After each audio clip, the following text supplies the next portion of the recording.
Hello everyone, it's Ranston here, and today I just wanted to jump into a video and talk to you guys about sort of the state of treasure maps, especially with the current patch. We are on the patch 7.25 and the Occult Crescent being out.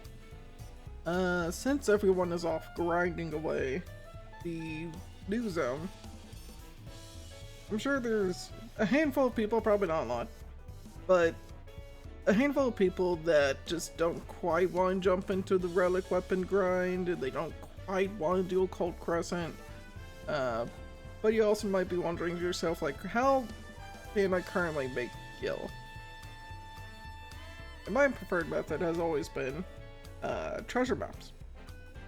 If you're new to this channel, I have a series, a playlist, for me soloing the treasure maps on different jobs. I have sold it on all the tanks in Dawntrail currently. I have sold up to floor 5 on White Mage, and in my free time I've been trying to do the same thing on Sage.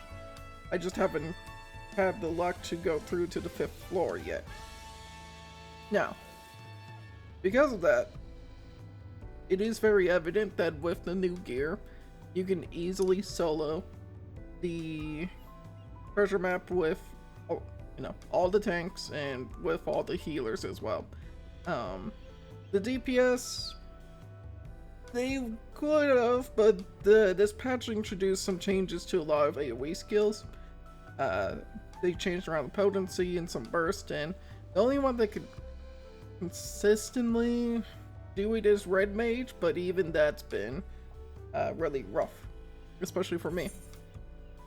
Now I don't have all the jobs leveled up, of course, so I don't know if Monk technically has enough healing. That's the only other one I would think of, but that's besides the point. The reason why maps right now are really good for making Gil is mainly the price. So this is, it's just starting to turn the afternoon. It's Tuesday.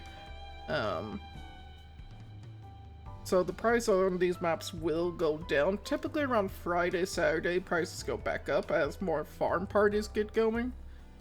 But if you're able to fit in some maps during the week, you can buy these maps at just very low price and knock out a few of them. And even if you get only just like the overworld, like without any portals, you can still end up with like 10k, make a little bit of a profit.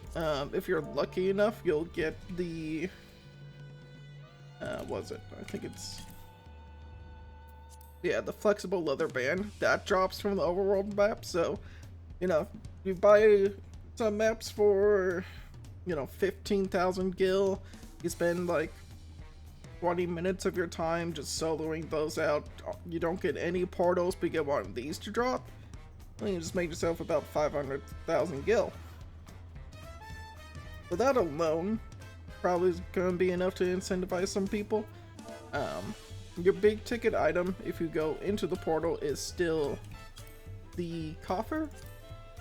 Now on my server, it's a bit fucked. There's someone that definitely has more of a market here than everyone else. We got 29 market board hits, and there's, let's see, it's 3, 6, 9 other people trying to sell coffers. That means we have one person selling 20 fucking coffers. I'm not going to be able to sell any coffers on Lamia anytime soon, but that should give you a rough idea, because you can investigate these prices on your market board. If you're able to make any of the clothing item, I can only remember the name of this one off the top of my head, but if you can make any of the items, you could still make a couple of thousand gil here and there.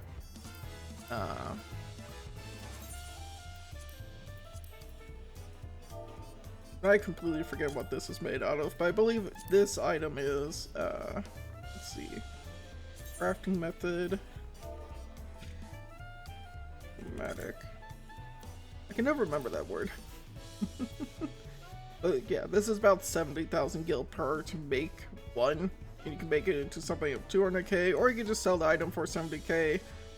You know, it's whatever works best for you. But this is definitely a method to farm. Now you might be wondering how healing works specifically.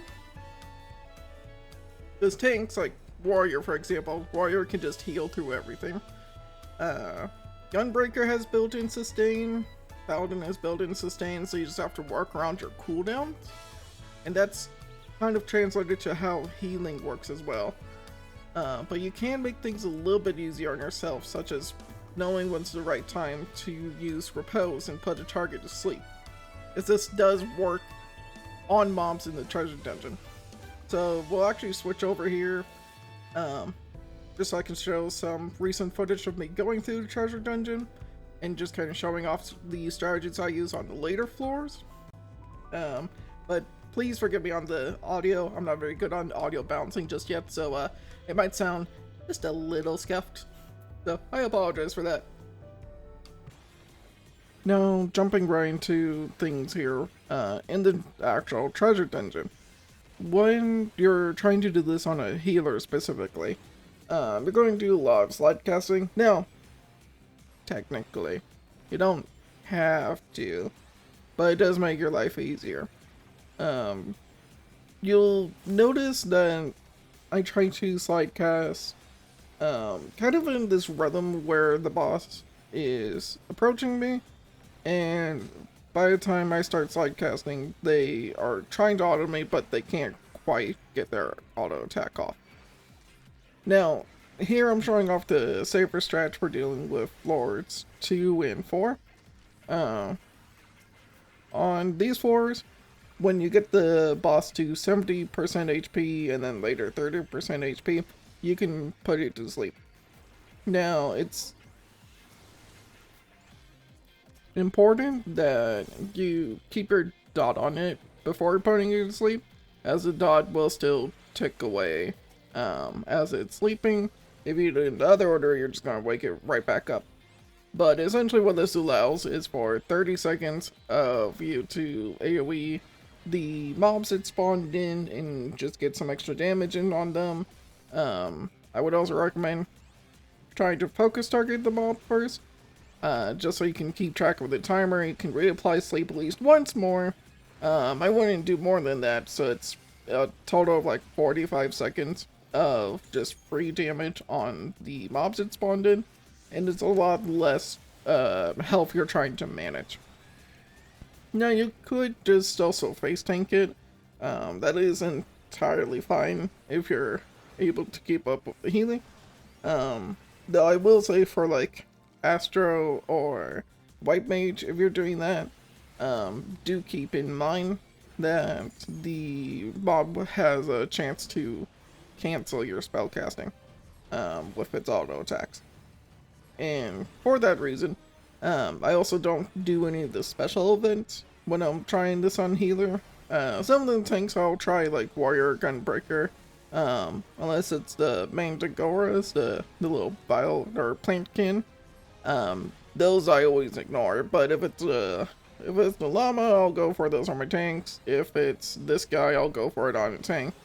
But on a healer, especially this character, or this mob, if you will, it's just another source of like 15k auto attack damage, and if you're not paying attention, you get a lapse in just tracking your life total.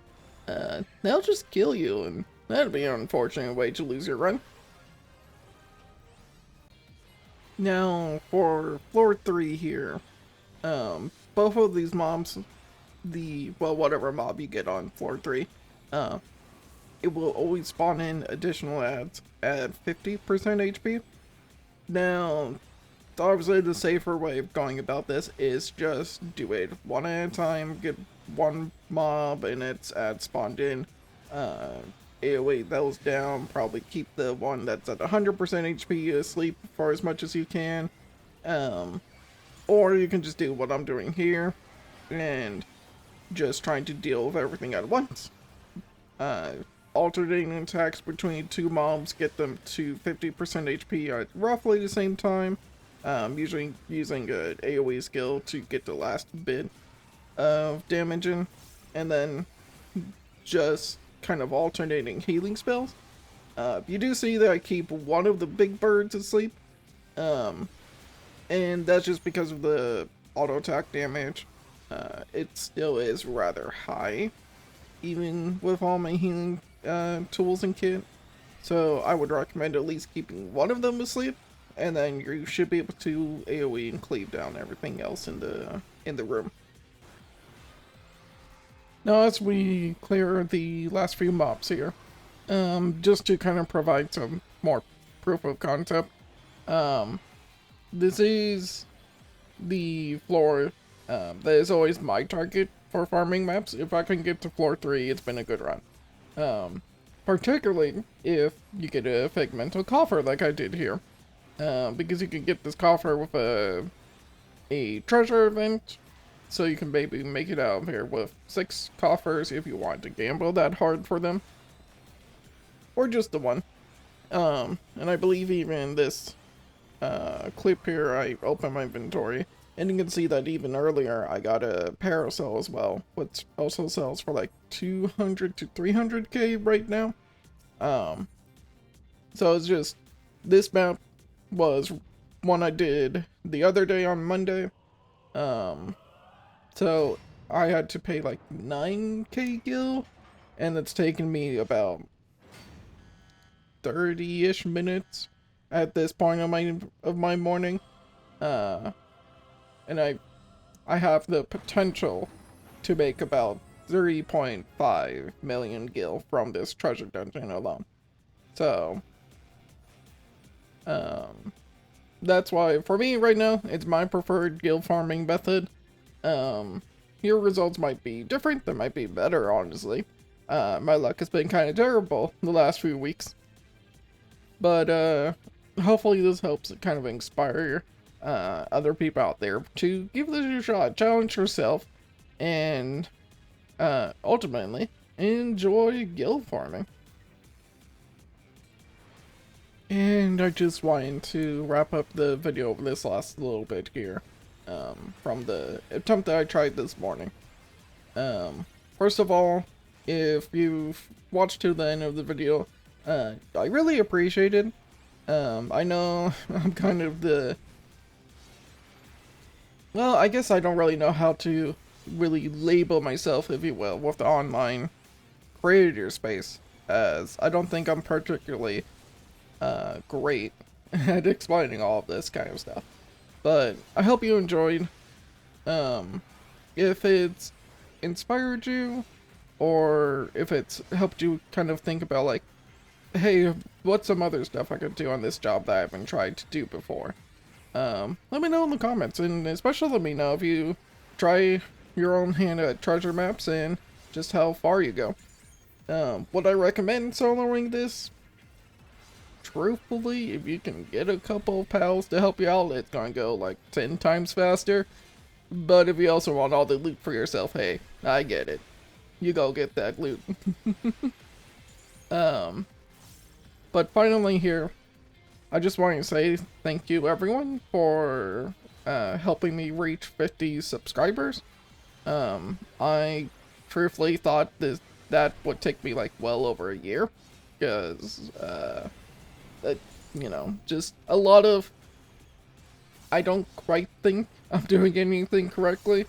But I do appreciate people's support. Even if you're new to the channel and you're just stopping by, like, I even appreciate you as well. I'm not going to sit here and say, oh, go ahead and subscribe to the channel if you made it this far. Although I just said it. But you don't have to. You know, this is just very much, I do this for the fun of it. I do this to try to actually push myself to try to make content. And I really want to get into talking about Dawntrail and the story and everything. I'm just having to get over my own self-doubt. And I'm sure a few people out there can relate to that as well.